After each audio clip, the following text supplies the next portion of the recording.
Hello दोस्तों, welcome to my channel PCS with Chauhan. Guys, मेरा नाम है कीरत चौहान। यहाँ हमारी जो है घटा चक्र की सीरीज चल रही है, जिसमें हम कर रहे हैं सामान्य विज्ञान और उसमें भी हमारा चल रहा है बायोलॉजी यानी कि जीव विज्ञान। तो गाइस, यहाँ पे जो चैप्टर चल रहा है वो है चैप्टर नंबर 3 और इसका ये लास्ट पार्ट होगा, यानी कि पार्ट 4। सारे क्वेश्चन खत्म हो जाएंगे। क्वेश्चन बहुत ज़्यादा थे। चैप्टर जो है वो है वर्ग की। अगर इस वीडियो पसंद आएगी तो लाइक करिएगा, कमेंट करिएगा एंड शेयर करिएगा। एंड चैनल को अभी तक सब्सक्राइब नहीं किया है तो सब्सक्राइब कर लीजिएगा। तो दोस्तों, यहाँ पे आप लोग इंडेक्स देख लीजिए एक बार। थर्ड चैप्टर हमारा चल रहा है और कितना हमें करना है, हमें बहुत कुछ करना है दोस्तों। थोड़ा जल्दी आज मैं करवाऊँगी क्योंकि टाइम मेरे पास है बहुत कम और वीडियो डालनी है। तो अगर कुछ भी अच्छा लगे मेरे चैनल पर जरूर सब्सक्राइब करेगा। तो गाइस, हम क्वेश्चन आंसर कर रहे थे ना इस चैप्टर के, तो क्वेश्चन नंबर 84 तक हम कर चुके थे। 85 से देखते हैं। इसमें लिखा है लहसुन की जो जो अभी लाक्षणिक गंध होती है ना, वो किस वजह से आती है। तो वो किस वजह से होती है, उसमें सल्फर यौगिक होते हैं, इस वजह से।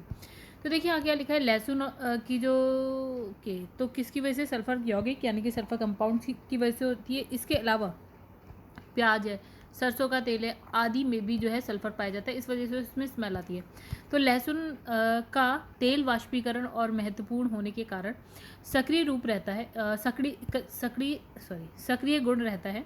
इस तेल में सल्फर की प्रचुर मात्रा पाई जाती है, जबकि ऑक्सीजन का क्या होता है, अभाव होता है। तो लहसुन का उपयोग जो है स्वेद जनक, मूत्रवर्धक, कफ निवारक, उत्तेजक इत्यादि रूप में किया जाता है।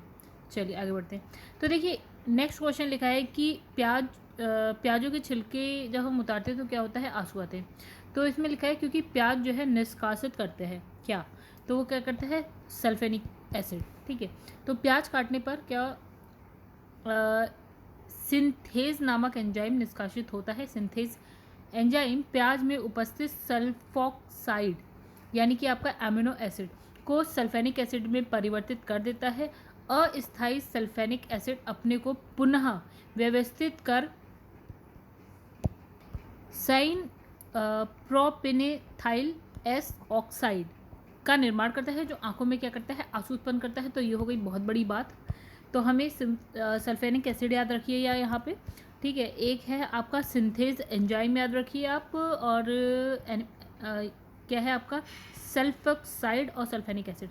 इतनी बात याद रखिए, ज़्यादा आपको इतनी कहानी की जरूरत नहीं है। अब लिखा है कि जीवन चक्र की दृष्टि से पौधे का सबसे महत्वपूर्ण अंग क्या होता है, तो वो होता है आपका पुष्प। ठीक है। तो देखिए पुष्प होता है, ये पौधे के प्रजनन में सहायक होता है। और एक पुष्प में मुख्यतः क्या होता है, एक होता है पुंकेसर और एक होता है स्त्रीकेसर। ये मिलकर क्या है, प्रजनन भागों का निर्माण करते हैं। तो लिखा है मिर्च की जो तीक्ष्णता यानी कि जो तीखापन होता है कारण है, उसका क्या कारण है। तो गाइस उसमें क्या है, कैप्सेसिन की उपस्थिति इस वजह से होता है। तो इंपॉर्टेंट क्वेश्चन है ये भी। ठीक है। तो इसका जो रासायनिक सूत्र है वो है C18H27NO3। चलिए आगे बढ़ते हैं। आगे लिखा है कि लाल मिर्च, तो गाइस ये जो है आपका रिपीट हो गया क्वेश्चन। चलिए आगे बढ़ते हैं। फिर इसमें लिखा है रेशम का कीड़ा अपने जीवन चक्र के किस चरण में जो है वाणिज्यिक तंतु पैदा करता है। तो क्या है, इसमें लिखा है कोशित। चलिए इसकी व्याख्या देखते हैं। तो इसमें कहा कि जो रेशम का कीड़ा है कोशित अवस्था में वाणिज्यिक तंतु को उत्पन्न करता है। लार्वा चक्र के बाद तैयार क्यूपा के बचाव हेतु यह अपनी लार ग्रंथियों द्वारा स्रावित जो पदार्थ है से खोल यानी कि कोया तैयार करता है, मतलब अपने आप को बचाने के लिए। ठीक है। तो अपने चारों तरफ, जिससे क्या है, रेशम की प्राप्ति होती है। ठीक है। और रेशम का उपयोग वस्त्र उद्योग में किया जाता है, ये तो हम सब जानते हैं। रेशम कीट जिन पर पनपता है, तो गैस शहतूत की पत्तियों पर। चलिए, निम्नलिखित में से कीटों से प्राप्त नहीं होता है। तो रेशम, लाख, शहद और मोती। तो कीटों से क्या नहीं होता, मोती जो है कीटों से नहीं होता।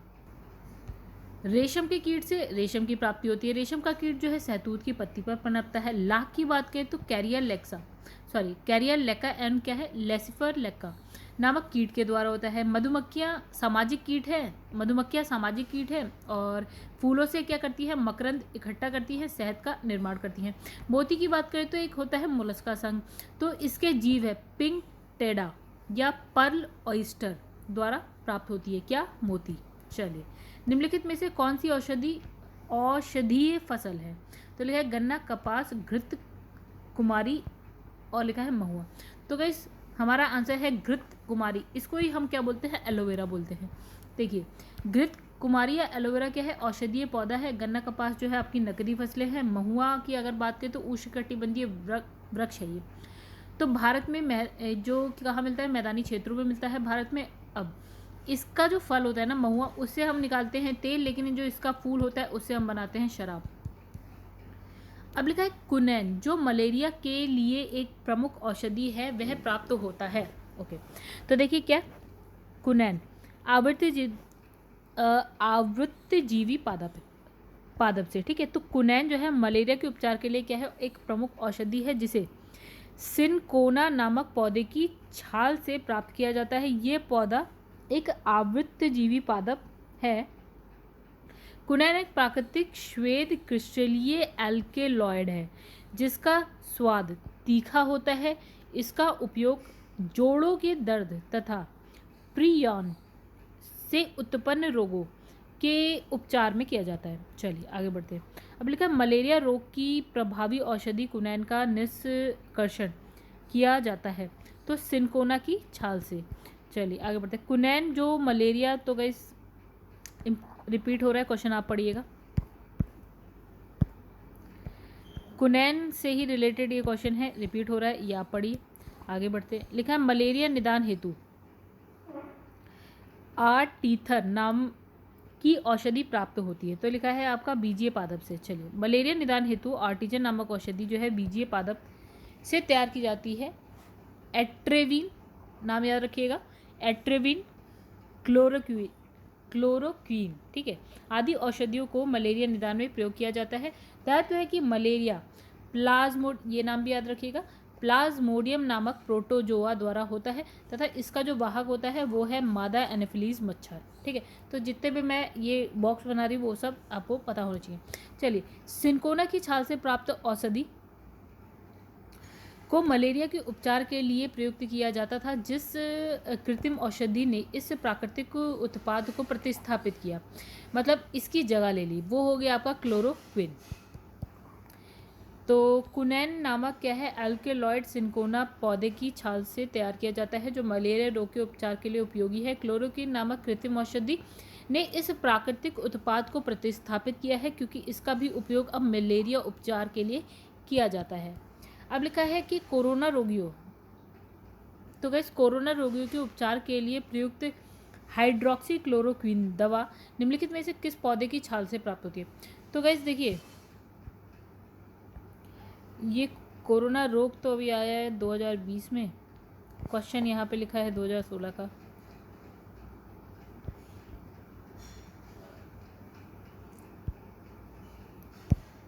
तो इसका आंसर गाइस क्या हो सकता है, कृत्रिम औषधि है आपकी क्लोरोक्विन, ठीक है, हाइड्रोक्सी क्लोरोक्विन, ये कृत्रिम औषधि है। तो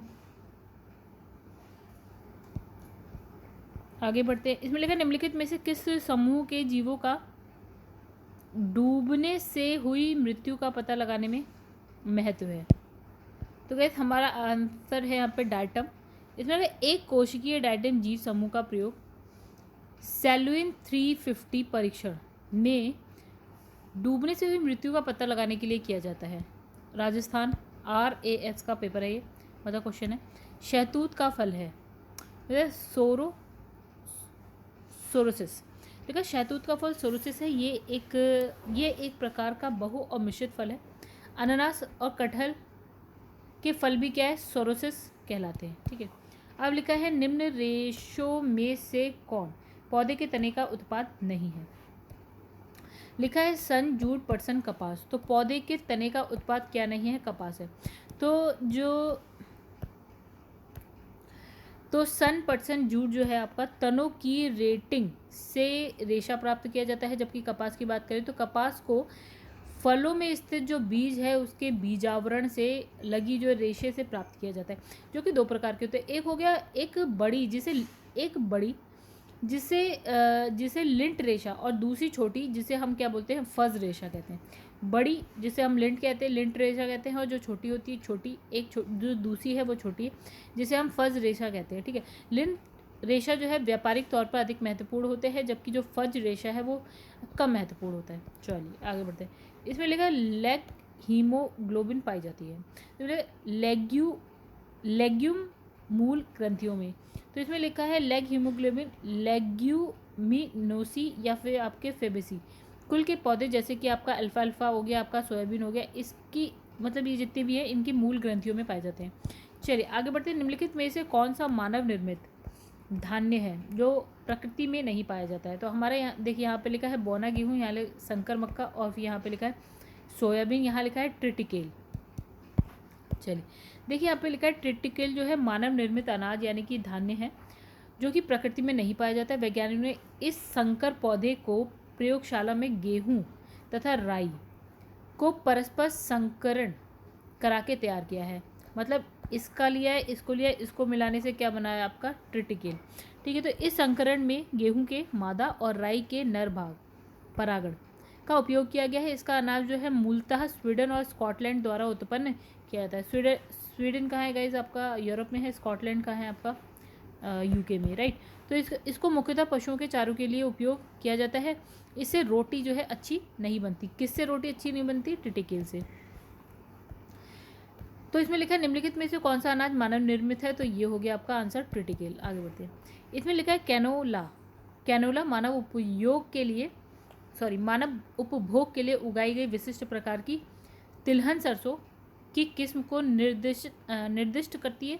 और इस किस्म की मुख्य विशेषता क्या है? इस किस्म की जो मुख्य विशेषता है, इसके तेल में इरुसिक एसिड की बहुत अल्प मात्रा होती है। तो गाइस ये क्वेश्चन है IAS का। चलो पढ़ लेते हैं हम लोग, हालांकि अलग ही है कुछ।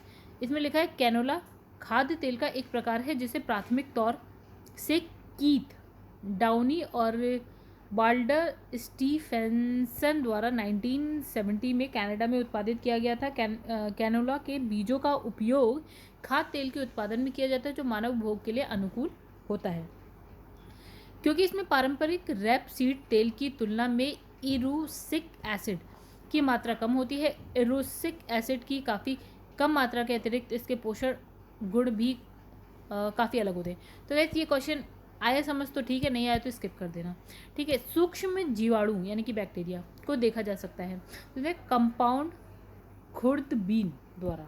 ओके, तो इसमें लिखा है कि जो सूक्ष्म जीव है एवं साधारण जीव, मतलब इसमें लिखा है जीवाणु जो है अति सूक्ष्म एवं साधारण जीव है। इनकी लंबाई 2 से 4 माइक्रोन होती है, और ये देखिए माइक्रो का साइन है ये। ठीक है, कुछ जीवाणु जो है आपका 60 माइक्रो तक की लंबाई के भी होते हैं। कुछ सूक्ष्म जीवाणुओं को क्या है कंपाउंड खुर्दबीन, माइक्रोस्कोप को तो दूरबीन बोलते हैं। तो क्या लिखा है? ठीक है, तो द्वारा देखा जा सकता है, माइक्रोस्कोप द्वारा, कंपाउंड माइक्रोस्कोप के द्वारा देखा जा सकता है, क्योंकि ये किसी वस्तु को जो है आपका 1500 से लेकर 2000 गुना तक क्या कर देता है? बड़ा कर देता है। मतलब ये छोटी सी चीज़ को भी इतना बड़ा करके दिखा देता है। तो गाइस नेक्स्ट क्वेश्चन है आपका स्पॉन्जी टिश्यू, स्पॉन्जी उत्तक एक ऐसी गंभीर समस्या है जिसके कारण आम की जिस प्रजाति का निर्यात कुप्रभावित हो रहा है वह है। तो गाइस 2002 का क्वेश्चन है, करंट का क्वेश्चन था। ठीक है, वो आम क्या है? अल्फांसो आम। अब ये क्वेश्चन शायद ही पूछे, नहीं पूछेंगे। ठीक है, तो इसमें लिखा है स्पॉन्जी टिश्यू एक ऐसा विकार है जो फलों, मुख्यतः क्या है अल्फांसो आम की गुणवत्ता को क्या करे? कुप्रभावित करता है। तो इस विकार के कारण क्या है? आम के कच्चे और अम्लीय, मतलब आम जो है कच्चा अम्लीय रह जाता है, हो जाता है। ठीक है, तो अब ये क्वेश्चन नहीं आएगा क्योंकि ये 2002 का क्वेश्चन है। मतलब ये करंट का था, उस वक्त ऐसा हो रहा था। कुछ जीवाणु अपना भोजन जो है संश्लेषित कर सकते हैं, बिल्कुल। अब लिखा है इन जीवाणुओं में हरा पदार्थ जो हरित लवक कहलाता है पाया जाता है। ठीक है, चलिए इसका आंसर है देखिए सी। ये वाला गलत हो गया आपका, पहला सही है। मतलब कुछ जीवाणु जो है आप क्या लिखा है? भोजन संश्लेषित कर सकते हैं। तो इसमें पोषण के आधार पर जो जीवाणु हैं परपोषी होते हैं, स्वपोषी होते हैं। परपोषी का मतलब जो नहीं बना पाएंगे खुद से भोजन, स्वपोषी मतलब खुद से भोजन बना लेते हैं। तो जो स्वपोषी जीवाणु है वो कार्बन डाइऑक्साइड और कार्बनिक पदार्थों से अपना भोजन स्वयं बना लेते हैं। ठीक है, और ये जीवाणु दो प्रकार के, एक प्रकाश संश्लेषी होता है, प्रकाश संश्लेषण के द्वारा बनाता है, एक रसायन संश्लेषण के द्वारा बनाता है। ठीक है, तो इन जीवाणु में क्या हरित लवक का अभाव होता है। कुछ जीवाणु में पर्णहरिम से मिलता जुलता जो है रंग द्रव्य होता है जिससे कि प्रकाश संश्लेषण की क्रिया कर पाते हैं वो लोग, मतलब वो लोग नहीं, मतलब जीवाणु। अब लिखा है सूक्ष्म जीवाणु के बारे में कौन सा कथन सत्य है इन सब में? तो देखिए सारा हम नहीं पढ़ेंगे, तो इसमें लिखा है उपरोक्त में से कोई भी नहीं। तो अब इसका क्या है बताए, देखिए यहाँ पढ़ लेते हैं व्याख्या, आप चाहे तो बाकी ऑप्शन पढ़ सकते हैं। देखिए लिखा है ये जीवित और मृत की सीमा रेखा पर होते हैं, गलत। ये वनस्पति और जानवर की सीमा रेखा पर होते हैं। ये फूल देने वाली और फूल ना देने वाले वनस्पति की सीमा रेखा पर होते हैं। चलिए बाकी हम पढ़ते हैं यहाँ पे। हालांकि क्या है, जीवाणु सबसे सरल अति सूक्ष्म एक कोशिकीय आठ जीव हैं जिन्हें मोनेरा जगत में रखा जाता है। जीवाणु हमारे लिए लाभदायक और हानिकारक दोनों प्रकार के होते हैं। इनका अध्ययन जीवाणु विज्ञान में किया जाता है, बैक्टीरियोलॉजी बोलते हैं, ठीक है। अब देखिए मरुस्थलीय पौधे के जड़ तंत्र काफ़ी लंबे होते हैं, बिल्कुल। मृदा का उच्च तापमान जड़ विकास को प्रोत्साहित करता है। चलिए तो आंसर हो गया सी, यानी कि आर जो है गलत है, लेकिन पहला वाला सही था, ठीक है। अब इसने कहा मरुस्थलीय पौधों के अंतर्गत क्या है, कैक्टस, मदार, घीक्वार, ये सारे पौधे आते हैं जो शुष्क वातावरण में अपना जीवन चक्र पूर्ण करने की क्षमता रखते हैं। और इन पौधों का जो जड़ तंत्र है वो मृदा से जल की खोज के लिए क्या है, काफ़ी लंबे हो जाते हैं, मतलब ये काफ़ी अंदर तक इसकी जड़ चली जाती है, ठीक है। इसके तने छोटे, रूपांतरित और कभी कभी भूमिगत होते हैं। चलिए अब इसमें लिखा है कि मरुस्थलीय पौधों की जड़ें लंबी होती है क्योंकि जड़ें पानी की तलाश में लंबी हो जाती है, मतलब नीचे तक चली जाती है पानी की तलाश में। अब लिखा है मरुस्थल में फ्रिएटोफाइट मिलते हैं, यानी ऐसे पादप जिसमें लंबी मूसला जड़ पाई जाती है। कितनी लंबी, 20 से लेकर 30 फीट तक, मतलब काफ़ी लंबी। तो इसमें लिखा है फ्रिएटोफाइट्स मरुस्थल में पाए जाने वाले पौधे हैं जिसमें जल को संचित रखने के विशिष्ट तरीके विकसित होते हैं, मतलब ये अपने आप में जल को रख सकती है। और इन पौधों की जो जड़ें हैं अत्यंत लंबी होती हैं, जो भूमि में काफ़ी गहराई तक जाकर क्या है, पानी को अवशोषित करती हैं। तो इसकी जो जड़ें हैं क्या है, 25 से लेकर 30 मीटर तक लंबी हो सकती है, ठीक है, होती है। तो लंबाई जो है ग्रहण करके भूमिगत जल की सतह तक पहुंच जाती है। तो नेक्स्ट लिखा है शुष्क जलवायु के भली भांति अनुकूलित पेड़ पौधे को कहते हैं। तो गाइस हम क्या बोलते हैं, जो शुष्क जलवायु में यानी कि मरुस्थल टाइप जगह में रहते हैं, मरुद्भिद बोलते हैं। तो शुष्क वातावरण कह सकते हैं, मरुभूमि जैसे वातावरण में जो पौधे पाए जाते हैं उसको हम बोलते हैं मरुद्भिद, जो कि अपने शरीर को जो है शुष्क वातावरण के प्रति पूर्णतः अनुकूलित कर लेती है। जल के उत्स्वेदन को कम करने के लिए इनकी जो बाह्य त्वचा है वो मोटी उपचर्म की परत से ढक जाती है और पत्तियां कांटे में परिवर्तित हो जाती हैं। पत्ती ना होके क्या होते हैं, कांटे। इसके अंतर्गत क्या है, नागफनी है, मदार है, नेरियम है, आपका ब्रायोफिलम है। तो ये नाम सारे आपको चारों पता होने चाहिए। फिर इसमें मरुद्भिद के पादप अधिकतर होते हैं, तो इसमें ना मांसल होते हैं, ठीक है। आपने देखा होगा कैक्टस की पट्टी जो कैक्टस होते हैं देखिए कितना मोटा सा होता है। तो मरुभूमि में पाए जाने वाले जो पौधे हैं कुछ भाग जो है जल को संचित रखने के लिए क्या होते हैं, अधिक मांसल और स्थूल हो जाते हैं। अब लिखा है पौधे जो नमक युक्त मिट्टी में उगते हैं उसको हम क्या बोलते हैं, ठीक है, उसको बोलते हैं हेलोफाइट। हेलोफाइट पौधे होते हैं जो आपका नमक युक्त यानी कि लवण युक्त जलीय मृदा में हो पाते हैं। अब लिखा है निम्नलिखित कथनों पर विचार कीजिए। चलिए करते हैं विचार। तो इसमें लिखा है जली रुदन का कारण अम्ल की अधिकता है, एक चीज। फिर लिखा है गन्ने के लिए सर्वाधिक अनुकूल जैव उर्वरक क्या है, राइजोबियम है, ठीक है। फिर इसमें लिखा है नमकीन पानी में उगाए गए पौधे आपका थैलोफाइट्स कहते हैं, ये भी हम अभी पढ़ चुके हैं। फिर लिखा है सुषुप्तावस्था तोड़ने वाला हार्मोन साइटोकाइटिन। इसमें से सही बताने, तो गैस इसमें सही आपका पहला और चौथा है, बाकी दूसरा तीसरा गलत है। चलिए व्याख्या पढ़ते हैं हम लोग। इसमें लिखा है जलीरुद्दीन का कारण अम्ल की अधिकता है, पहला कथन बिल्कुल सही है। फिर बीजों की सुषुप्तता तोड़ने वाले जो हार्मोन है उसको हम बोलते हैं जिबरेलिन या फिर हम बोलते हैं साइटोकाइनिन। तो क्वेश्चन में है साइटोकाइनिन, तो हमारा चौथा भी सही है। गन्ने के लिए सर्वाधिक अनुकूल जैव उर्वरक आपका क्या है, एसिटोबैक्टर है। और यहाँ पे क्या लिखा था, राइजोबियम है, तो जो गलत था। और यहाँ पे है एसिटोबैक्टर, ठीक है, तो दूसरा गलत। अब इसमें नमकीन पानी में जो उगने वाले पौधे उसको हम बोलते हैं हेलोफाइट्स। और इसमें क्या लिखा था गाइस, इसमें लिखा था आपका थैलोफाइट्स, तो ये गलत था, ठीक है। फिर लिखा है एपीफाइट्स, वे पौधे हैं जो अन्य पौधों पर निर्भर होते हैं क्या, यांत्रिक अवलंबन के लिए, मतलब एक बड़ा सा पौधा है उस पर ऐसे ऐसे ऐसे ऐसे चढ़े हुए हैं, ठीक है। फिर है अधिपादप, वे पौधे हैं जो दूसरे जीवित पौधों पर उगे या लगे रहते हैं और जो अपना भोजन स्वयं बनाते हैं, मतलब ऐसा नहीं भोजन के लिए होते हैं, बस ये लदे होते हैं उन पे, ठीक है। क्योंकि इनमें जो है पर्णहरिम पाया जाता है तो अपना भोजन स्वयं बना लेते हैं और ये सिर्फ जो है पोषक पौधों पर यांत्रिक अवलंबन के लिए निर्भर रहते हैं। इन्हें वायवीय पादप भी कहा जाता है और क्योंकि इनकी जो जड़ें हैं वो मृदा से नहीं लगी रहती हैं। तो इसका जो एक उदाहरण है वो हो गया आपका ऑर्किड। तो ये नाम याद होना चाहिए आपको, ठीक है। गूगल करिए, आप समझ जाएंगे क्या है हिसाब किताब इस पौधे का। लिखा है जल की अधिकतम मात्रा जिसकी पौधे को आवश्यकता होती है वह उसे अवशोषण निम्न के माध्यम से करता है। मतलब जल कहाँ से जल को अवशोषित करता है, तो जड़ों की वजह से, तो जड़ों के बालों से करता है, ठीक है। जो पौधा है भूमि से जड़ों के माध्यम से जल को अवशोषित कर लेते हैं। तो पौधे अपनी जड़ों के बालों के द्वारा क्या है भूमि से जल का अवशोषण करते हैं। जड़ों के बाल इस प्रकार की पतली भित्ति वाली क्या है एक कोशिकीय संरचना होती है जो जड़ों के बाहरी भाग एपिडर्मस से निकली होती है। फिर लिखा है हाइड्रोफाइट्स कहते हैं। तो हाइड्रोफाइट्स क्या है, जलीय पौधा है, मतलब जो जल में हो पाते हैं वो पौधे। इनमें बहुत अधिक जल यानी कि H2O वाले स्थान पर पाए जाने वाले जो पौधे हैं उनको हम बोलते हैं जलोद्भिद या फिर हाइड्रोफाइट्स बोलते हैं। इनमें बड़े बड़े अंतर कोशिकीय स्थान होते हैं जिसमें क्या होती है वायु भरी होती है जो पौधे को क्या है तैरने में सहायक होती है। और इन पौधों में यांत्रिक ऊतक भी बहुत कम विकसित होते हैं, उनका पूर्ण अभाव होता है। किसका, यांत्रिक ऊतक का। अब लिखा पौधों द्वारा ली गई विकीर्ण ऊर्जा निम्न परिणाम देती है। क्या, जल का प्रकाश अपघटन।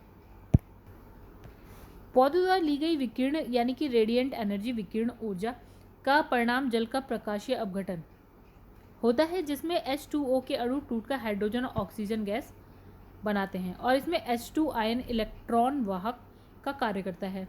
जल का प्रकाशीय अपघटन प्रकाश कर्म से संपन्न होता है। चलिए आगे बढ़ते हैं। इसमें निम्नलिखित में से कौन सा जीव अपरदकारी है, अपरदहारी है, सॉरी। तो गाइस देखिए IAS का क्वेश्चन है, अपरदहारी क्या होता है, डेट्राइटिवेर। तो गाइस ये मुझे भी अच्छे से नहीं पता। इसका आंसर है 1, 3 और 5 यानी कि केचुआ, आपका मिलीपीड और कास्ट यूका। तो गाइस यहाँ पे लिखा है डेट्राइटिवोस मतलब अपरदहारी। हेट्रोट्रॉफ है जो अपना पोषण अपरद, मृत, सड़े गले पौधे व जानवरों को खाकर प्राप्त करते। केचुआ हो गया, कास्ट यूका हो गया आपका सहस्त्रपादी, अपरदहारी है। चलिए तो गाइज ये हो गया IAS का क्वेश्चन है, ठीक है। निम्न में से किसका सही सुमेल नहीं है इसमें। तो लिखा है स्वजीवी उत्पादक, परोपजीवी उपभोक्ता और मृतोपजीवी जो आपके होते हैं विबंधक, ठीक है। यहाँ लिखा है तृणभक्षी गौण उपभोक्ता है, ठीक है। आइए यहाँ समझें। तो गाइस यहाँ पे लिखा है तृणभक्षी गौण उपभोक्ता ना होकर क्या है प्राथमिक उपभोक्ता है। मतलब प्राथमिक उपभोक्ता वो होते हैं जो, चलिए यहाँ लिखा है शाकाहारी यानी कि जो पौधे वौधों को खाते हैं। तो लिखा है उत्पादक स्वजीवी होते हैं जो कि अपना भोजन स्वयं बनाते हैं। उपभोक्ता की बात करें तो ये परोपजीवी होते हैं अर्थात दूसरे जीवों से अपना जो है भोज्य पदार्थ मतलब भोजन ग्रहण करते हैं। विबंधक जो होते हैं आपका मृतोपजीवी होते हैं, मतलब अपना भोजन अपना जो भोज्य पदार्थ या भोजन कह सकते हैं आप मृत जीवों से प्राप्त करते हैं। अब लिखा है प्रथम पोषक स्तर के अंतर्गत आते हैं। तो इसमें लिखा है हरित पादप, मतलब वे सभी पौधे जो प्रकाश संश्लेषण के द्वारा भोजन का निर्माण करते हैं वो होते हैं आपके प्राथमिक पोषक या प्राथमिक उत्पादक, ठीक है। तो पौधे जो है प्रकाश संश्लेषण हरे रंग के लवक यानी कि क्लोरोफिल की सहायता से करते हैं। क्लोरोफिल के कारण क्या है पौधे हरे होते हैं। तो आपको क्लोरोफिल पता होना चाहिए गाइस, लवक हरे रंग का होता है, ठीक है। आज में लिखा है जीवों के निम्नलिखित प्रकारों पर विचार कीजिए। तो यहाँ पे लिखा है, देखिए IAS का क्वेश्चन है, इसका क्वेश्चन अजीब है। तो इसमें लिखा है कॉपीपोड, यहाँ पे लिखा है साइनोबैक्टीरिया, यहाँ लिखा है डाइटम, यहाँ लिखा है फोरामिनीफेरा, ठीक है। तो इसमें से जो है आपका जीव महासागरों की आहार श्रृंखला में प्राथमिक उत्पादक है कौन सा, ठीक है। तो आंसर हमारा सेकंड एंड थर्ड, यानी सेकंड है आपका साइनोबैक्टीरिया हो गया और डाइटम। तो यानी कि आपका महासागर में प्राथमिक उत्पादक होता है, जैसे कि अगर स्थल पे अगर हम बात करें तो पौधे थे। तो इसमें लिखा है साइनोबैक्टीरिया पानी में प्राकृतिक रूप से पाए जाने वाला सूक्ष्म जीव होता है जो प्रकाश संश्लेषण के द्वारा अपना भोजन बना लेता है। इन्हें हम क्या बोलते हैं, नीलहरित शैवाल भी बोलते हैं, तो आप लोग को अब याद रहेगा। ठीक है, तो डाइटम जो है प्रकाश संश्लेषण करने वाले शैवाल हैं, ये भी क्या है, शैवाल है। ठीक, ये ताजे और समुद्री जल दोनों में पाए जाते हैं और ये जलीय खाद्य श्रृंखला में प्राथमिक उत्पादक होते हैं। जैसे स्थलीय जो खाद्य श्रृंखला होती है उसमें पौधे होते हैं, ठीक है, पेड़ पौधे होते हैं। इसमें लिखा है फोरा मिनीफेरा विषमपोषी जीव हैं जो छोटे जीवों कार्बनिक पदार्थों का उपभोग करते हैं। फिर बात आती है कॉपीपोड्स, छोटे क्रस्टेशियंस का एक समूह है जो मीठे खारे दोनों तरह के जल में पाए जाते हैं। ये महासागरों के प्रमुख प्राथमिक उपभोक्ता हैं। देखिए, तो यहाँ प्राथमिक उपभोक्ता क्या होते हैं स्थल पे, शाकाहारी। ठीक है, वैसे यहाँ पे समुद्रों में मतलब महासागर में, तो गैस ये नाम लिखा है कॉपीपोड्स, ये क्या है, छोटे क्रस्टेशियंस का एक समूह है। ठीक है, ये क्या है आपका प्राथमिक उपभोक्ता। लिखा है आर्कीबैक्टीरिया के एक समूह को उत्पादन के लिए उपयोग में लाया जाता है। यहाँ लिखा है मीथेन के उत्पादन के लिए। तो गैस यहाँ लिखा है आर्कीबैक्टीरिया के लक्षण सामान्य जीवाणु से क्या होते हैं, अलग होते हैं। इसमें मीथेनोजेंस समूह अवायवीय होते हैं और ये दलदल वाले स्थानों पे पशुओं के रूमेन में पाए जाते हैं। इनका उपयोग मीथेन के उत्पादन में होता है। अधिकांश कीट श्वसन कैसे करते हैं, तो कैसे, वातक तंत्र से करते हैं। सभी कीटों में श्वसन की क्रिया होती है जिसके दौरान वो ऑक्सीजन को शरीर के अंदर ग्रहण कर कार्बन डाइऑक्साइड को बाहर निकालते हैं। इसमें श्वसन के लिए वायु नलियों या ट्रैकी का जाल बिछा रहता है जिसे हम वातक तंत्र कहते हैं। ये तंत्र बाहरी वायु को ग्रहण कर शरीर के प्रत्येक कोशिकाओं तक पहुंचाने में सहायक होता है, मतलब पहुंचाने का काम करता है। लिखा है जमी हुई झील के अंदर मछली जीवित रह सकती है क्योंकि तलों के निकट पानी नहीं ओके। तो गाइस जब झील होती है ना, तो आप देखेंगे ठंड बहुत ज़्यादा है, जो झील के ऊपर वाला साइड तो जम जाता है लेकिन अंदर का साइड क्या होता है, लिक्विड फॉर्म में ही रहता है। तो ये लिखा है सर्दियों के मौसम में जब बाहरी तापमान जल के हिमांक बिंदु से कम हो जाता है तब झीलें और नदियाँ जम जाती हैं, परंतु इस दशा में झील या नदी की केवल ऊपरी परत क्या होता है, जमती है। ऊपरी परत के जो नीचे वाला जल होता है वो तरल रूप में ही रहता है जिससे मछलियाँ तथा अन्य जो जलीय प्राणी होते हैं ना वो उसमें जीवित रह पाते हैं। चलिए, जल से बाहर निकाल ली जाने पर क्या है, मत्स्य यानी मछली मर जाती है क्योंकि वे श्वसन नहीं कर पाती। बिल्कुल सिंपल सी बात है। तो इसमें लिखा है जब हम निकाल लेते हैं तो क्या होता है, वो सांस नहीं ले पाती हैं, यानी कि उनका जो रेस्पिरेशन सिस्टम है वो काम नहीं करता है। मछलियों में सांस के लिए जो है गलफड़े पाए जाते हैं जो कि पूर्णतः जल में घुली ऑक्सीजन को ग्रहण करते हैं। मछलियों में सामान्यतः श्वसन होता है गलफड़ों से। तो ये हो गया आंसर आपका। नेक्स्ट है सेब के फलों में लाली का कारण यानी कि रेड कलर जो होता है वो होता है आपका एंथोसाइनिन से। ठीक है, तो सेब के फल में लाली किस वजह से होती है, एंथोसाइनिन नामक क्या है, वर्णी लवक से होती है। फिर नारंगी रंग के वर्णक जैसे आपका कैरोटीन से गाजर जो है रेड कलर का दिखता है। टमाटर में आपका होता है लाइकोपीन और पीले रंग के लिए हमारे पास होता है जेंथोफिल, हल्दी के लिए जो होता है। ठीक है, और जो चुकंदर है उसमें होता है विटामिन वर्णक होता है। ठीक है, चलिए, तो गाइस ये फुल सपोर्ट कर रहे हैं वीडियो बनाने में भैया।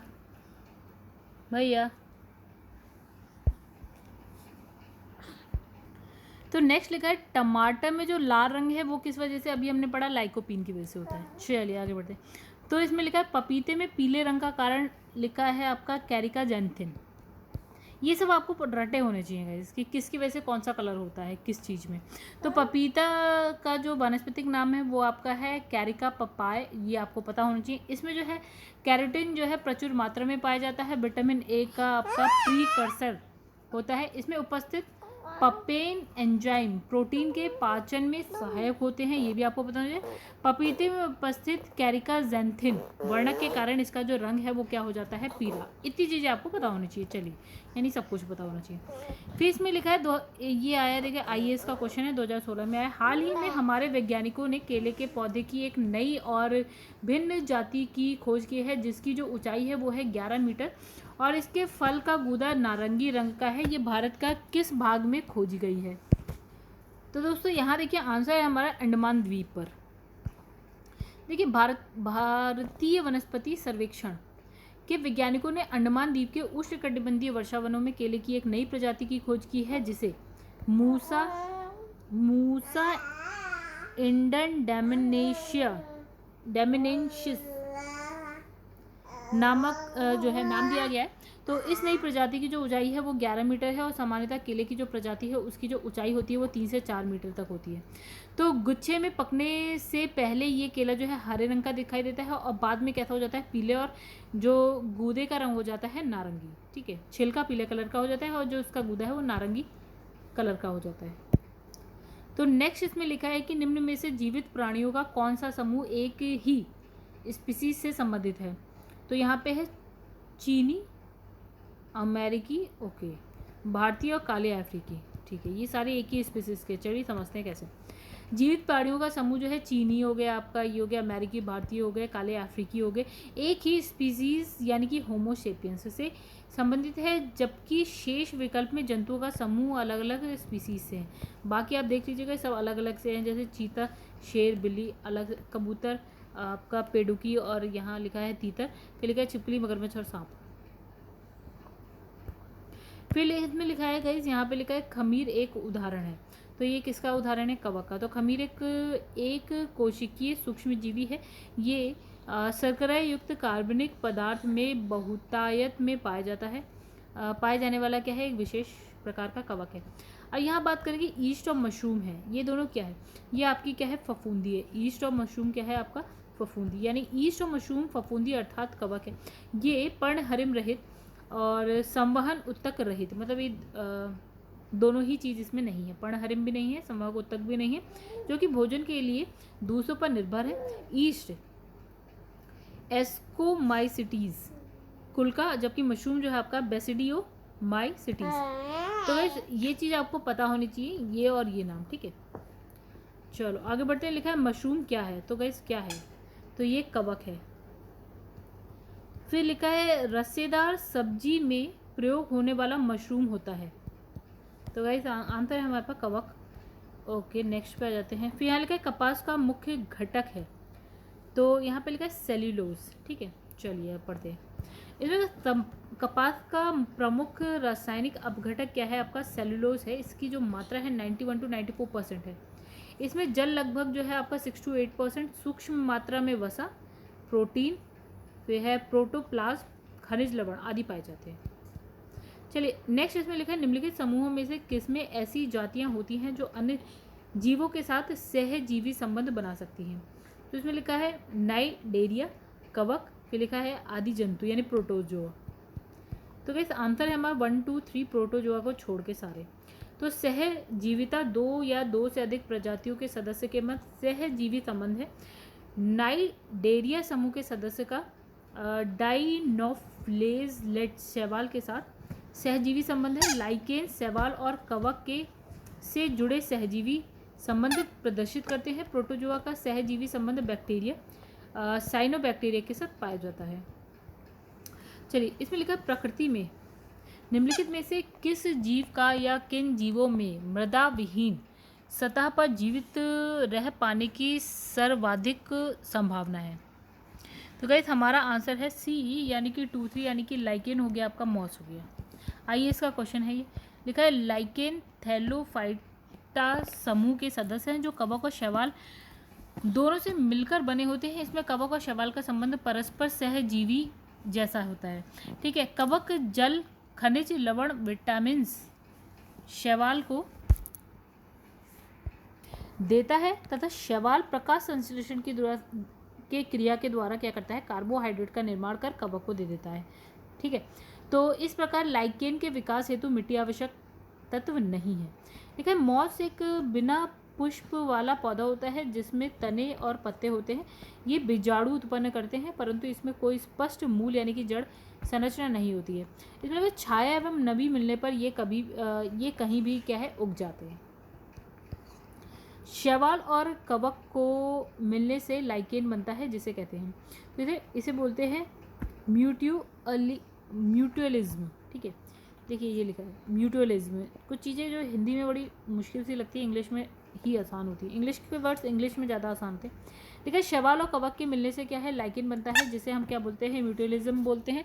और इसमें क्या है, आपका शैवाल और कवक दोनों ही समान रूप से जो है लाभान्वित होते हैं, ठीक है। दोनों एक दूसरे से लाभान्वित होते हैं। शैवाल कार्बनिक पदार्थ का संश्लेषण करते हैं, जो स्वयं और जो आपकी कवकी घटक के लिए पर्याप्त होता है, ठीक है। फिर है कार्बनिक भोजन के बदले में जो है कवकी घटक शैवाल को क्या, जल और खनिज उपलब्ध कराते हैं। मतलब एक क्या देता है, भोजन देता है, दूसरा क्या देता है, जल और खनिज देता है। लिखा है लाइकेन जो एक नग्न चट्टान पर भी पारिस्थितिक अनुक्रम को प्रारंभ करने में सक्षम है, वास्तव में किसके सहजीवी साहचर्य हैं। तो देखिए आंसर यहाँ पे है शैवाल और कवक। चलिए आगे बढ़ते हैं, यहाँ पे व्याख्या देखते हैं हम। यहाँ पे इसमें लिखा है, तो गाइस यहाँ लिखा है जो लाइकेन है निम्न श्रेणी की एक छोटी वनस्पति का एक समूह है, जो विभिन्न प्रकार के आधारों पर उगे हुए पाए जाते हैं। इन आधारों में वृक्षों की पत्तियां, छाल, प्राचीन दीवारें, भूतल, चट्टान, शिलाएं मुख्य हैं। वास्तव में लाइकेन दो पूर्णतः भिन्न वनस्पतियों से बना एक द्वैध पादप होता है। इन वनस्पतियों में से एक है शैवाल और दूसरा होता है कवक, किंतु इन दोनों में इतना निकटतम साहचर्य है कि इनसे बना लाइकेन एक ही पौधा प्रतीत होता है, मतलब अलग नहीं लगते, ठीक है। तो इस साहचर्य में अधिकांशतः कवक ही होते हैं, जो शैवाल वाले अंग के ऊपर एक थैले की भांति आवरण होता है, थैले के आकार के लिए उत्तरदायी होते हैं। दोनों वनस्पति की मिश्रित वृद्धि से ही लाइकेन को एक विशेष आकार संरचना प्राप्त होती है, जिससे लाइकेन कई कुल और जातियों में विभक्त हो जाता है। चलिए नेक्स्ट क्वेश्चन पे आते हैं।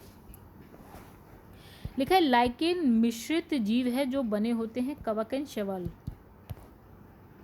लिखा है नोस्कापीन किससे प्राप्त होता है, तो आंसर है हमारा पोस्ता से, ठीक है।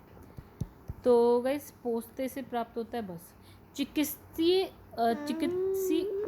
चिकित्सीय दृष्टि से महत्वपूर्ण जो आपका नोस्कापीन है पोस्ते से प्राप्त होता है। फिर हम बात करते हैं हेरोइन प्राप्त होता है अफीम के पोस्ते से, ठीक है। तो जो आपका हेरोइन है अफीम के पोस्ते से प्राप्त होता है। ये सफ़ेद रंग का क्या होता है, पाउडर होता है, जो अफीम पोस्ता से प्राप्त मॉर्फिन के संश्लेषण से बनाया जाता है। तो गाइस बैकग्राउंड नॉइज पे मत जाइएगा। हाँ अरे एक मिनट दोस्तों। हाँ तो नेक्स्ट क्वेश्चन है मॉर्फिन किससे,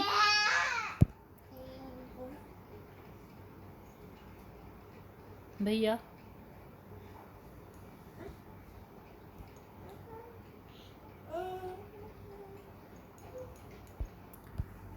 तो गाइस यहाँ है मॉर्फिन किससे प्राप्त होता है, तो फल से।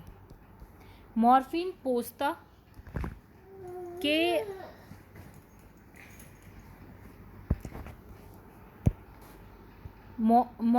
गाइस यहाँ पे है, सॉरी थोड़ा डिस्टर्बेंस है। तो मॉर्फिन पोस्ता, इसका वैज्ञानिक नाम है पेपेवर सोनीफेरम के अपरिपक्व फलों से प्राप्त किया जाता है। पोस्ता का पौधा एक आवृत्तबीजी पादप है, जिससे अफीम हेरोइन भी प्राप्त किया जाता है। मॉर्फिन शब्द की उत्पत्ति मार्फियस से हुई है। इसका उपयोग दर्द निवारक औषधि और निद्रा कारक के रूप में किया जाता है। मॉर्फिन का सीधा प्रभाव केंद्रीय तंत्रिका तंत्र पर पड़ता है। चलिए अफीम प्राप्त किया जाता है, तो आंसर हमारा बिना पके फल के लेटेक्स से, ठीक है। तो अफीम के पौधे के दूध को सुखाकर बनाया गया क्या है, पदार्थ है। अफीम का दूध निकालने के लिए इसके कच्चे अपरिपक्व फल में एक चीरा लगाया जाता है, ठीक है, जिससे इसका दूध निकलने लगता है और जो निकलकर क्या है, सूख जाता है। लिखा है अफीम पोस्ता पौधे के किस भाग से प्राप्त होता है, तो आंसर है हमारा अध पके फल से। नेक्स्ट है अफीम का मुख्य अवयव, तो है मॉर्फिन। तो गाइस यहाँ लिखा है पेपेवर सोमनीफेरम पेपेवरेसी कुल का मुख्य पौधा है। इसके अपरिपक्व कैप्सूल के दूधीय लेटेक्स से अफीम अर्थात ओपियम प्राप्त होता है। अफीम से अनेक एल्कलॉइड जैसे कि मॉर्फिन है आपका, कोडीन, पेपेवरिन इत्यादि ये सब प्राप्त होते हैं। और अफीम में मुख्यतः मॉर्फिन नामक एल्कलॉइड पाया जाता है। अफीम अपने औषधियों में शांतिकर के रूप में प्रयुक्त किया जाता है। अफीम के लत हानिकारक होती है। चलो, अफीम का वास्तविक नाम तो है पेपेवर सोमनीफेरम। तो गाइस देखिए, किसी तरह ये वीडियो हो गया मेरा कंप्लीट, मुझे कंप्लीट करना था। तो नेक्स्ट जो होगा चैप्टर वो है कोशिका। चलिए, तो गाइस इसमें जो समझाने वाली बातें ना कुछ ही है, इसमें बहुत सारी चीज़ें तो रटने वाली होती है। रटने वाली क्या, नाम ही सबसे ज़्यादा इंपॉर्टेंट होते हैं और टफ भी होते हैं। तो गाइस अगर आपको वीडियो पसंद है तो लाइक करिएगा एंड चैनल को सब्सक्राइब जरूर करिएगा।